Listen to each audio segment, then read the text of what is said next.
Friends, ಮಲ್ಲಿಗೆಮಾಡು ಚಾನೆಲ್ಗೆ ಸ್ವಾಗತ. ಇವತ್ತು ನಾನು ಕೇರಳ ಸ್ಟೈಲಲ್ಲಿ ಸ್ಟೂ ಹೇಗೆ ಮಾಡೋದು ಎಂಬುದನ್ನು ತೋರಿಸ್ಕೊಡ್ತಿದ್ದೇನೆ. ಅದಕ್ಕಿಂತ ಮೊದಲು ನನ್ನ ಚಾನಲನ್ನು ಹೊಸದಾಗಿ ನೋಡ್ತಿರೋರು ಮತ್ತು ಸಬ್ಸ್ಕ್ರೈಬ್ ಮಾಡ್ತಿರೋರು ಪ್ಲೀಸ್ ಸಬ್ಸ್ಕ್ರೈಬ್ ಮಾಡಿ, ಹತ್ತಿರದಲ್ಲಿ ಬರುವಂತಹ ಬೆಲ್ ಬಟನನ್ನು ಒತ್ತಿ. ಆಗ ನಾನು ಮಾಡಿರುವಂಥ ವಿಡಿಯೋಗಳು ನೇರವಾಗಿ ನಿಮ್ಮನ್ನು ತಲುಪ್ತದೆ. ಈಗ ಸ್ಟೂ ಹೇಗೆ ಮಾಡೋದು, ಅದು ಕೇರಳ ಸ್ಟೈಲಲ್ಲಿ ಹೇಗೆ ಮಾಡೋದು ಎಂಬುದನ್ನು ನೋಡೋಣ.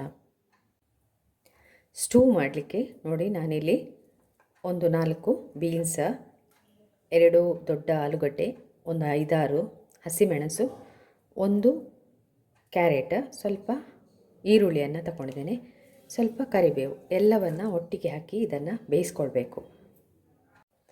ಒಂದು ಕುಕ್ಕರ್ ತಗೊಂಡಿದ್ದೇನೆ. ಈ ಕುಕ್ಕರಲ್ಲಿ ಎಲ್ಲ ತರಕಾರಿಯನ್ನು ಹಾಕಿ ಬೇಯಿಸ್ತಾ ಇದ್ದೇನೆ. ನೋಡಿ, ಕ್ಯಾರೆಟ್, ಹಸಿಮೆಣಸು, ಈರುಳ್ಳಿ, ಆಲೂಗಡ್ಡೆ, ಬೀನ್ಸ್, ಒಂದು 2 ವಿಸಿಲ್ವರೆಗೆ ಕುಕ್ ಮಾಡಿ, ಅಂದರೆ ಬೇಯಿಸ್ಕೊಳ್ಬೇಕು. ಸ್ವಲ್ಪ ನೀರನ್ನು ಕೂಡ ಇದಕ್ಕೆ ಹಾಕ್ಕೊಳ್ಬೇಕು. 1 ಕಪ್ ನೀರು ಹಾಕ್ಕೊಂಡು ಬೇಯಿಸ್ಕೊಳ್ಬೇಕು. ನೋಡಿ, ತರಕಾರಿ ಎಲ್ಲ ಚೆನ್ನಾಗಿ ಬೆಂದಿದೆ. ಇದಕ್ಕೀಗ ನಾನು 1 ಕಪ್ ತೆಂಗಿನಕಾಯಿ ಹಾಲು ತೆಗೆದಿಟ್ಕೊಂಡಿದ್ದೇನೆ, ಅದನ್ನು ಕೂಡ ಹಾಕ್ಕೊಳ್ತಾ ಇದ್ದೇನೆ. ಸ್ವಲ್ಪ ನೀರು ಸೇರಿಸಿ ಹಾಕ್ಕೋಬೋದು, ಬೇಡ ಇಲ್ಲಾಂದರೆ ಹೀಗೆ ಸಾಕು. ಇದಕ್ಕೀಗ 1 ಸ್ಪೂನು ಅರಿಶಿಣ ಹಾಕ್ತಾ ಇದ್ದೇನೆ.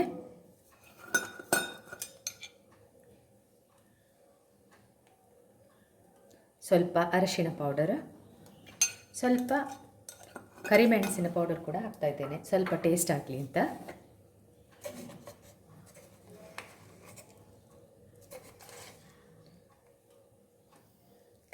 ಅದೇ ರೀತಿ ಸ್ವಲ್ಪ ಉಪ್ಪು ಹಾಕ್ಕೊಳ್ಳಿಲ್ಲ ನಾವು, ಸ್ವಲ್ಪ ಉಪ್ಪು ಹಾಕ್ಕೊಳ್ಳಿ.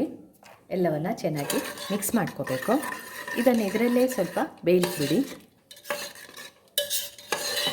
ಆಮೇಲೆ ನೋಡಿ, ಬಟಾಟೆಯನ್ನು ಸ್ವಲ್ಪ ಮೆತ್ತಗೆ ಮಾಡ್ಕೊಳ್ಳಿ.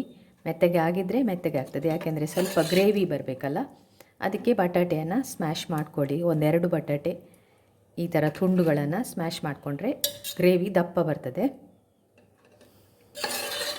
ಇದನ್ನು ಸ್ವಲ್ಪ ಹೊತ್ತು ಇದರಲ್ಲೇ ಬೇಯಿಸ್ಬಿಡಿ.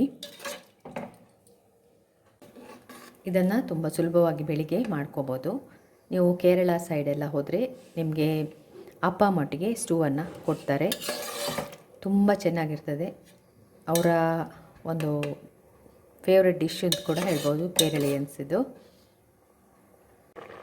ಒಳ್ಳೆ ಕುದಿ ಬರ್ತಾ ಇದೆ. ಇದಕ್ಕೀಗ ನಾನೊಂದು ಒಗ್ಗರಣೆಯನ್ನು ಕೊಡಬೇಕು.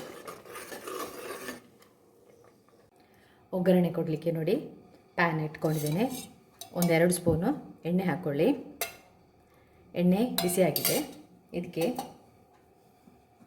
ಸ್ವಲ್ಪ ಸಾಸಿವೆ,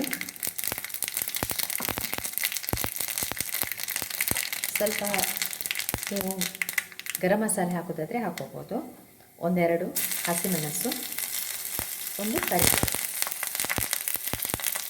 ಇದನ್ನೀಗ ನಾನು ಈ ಸ್ಟೂಗೆ ಹಾಕ್ಕೊಳ್ತಾ ಇದ್ದೇನೆ.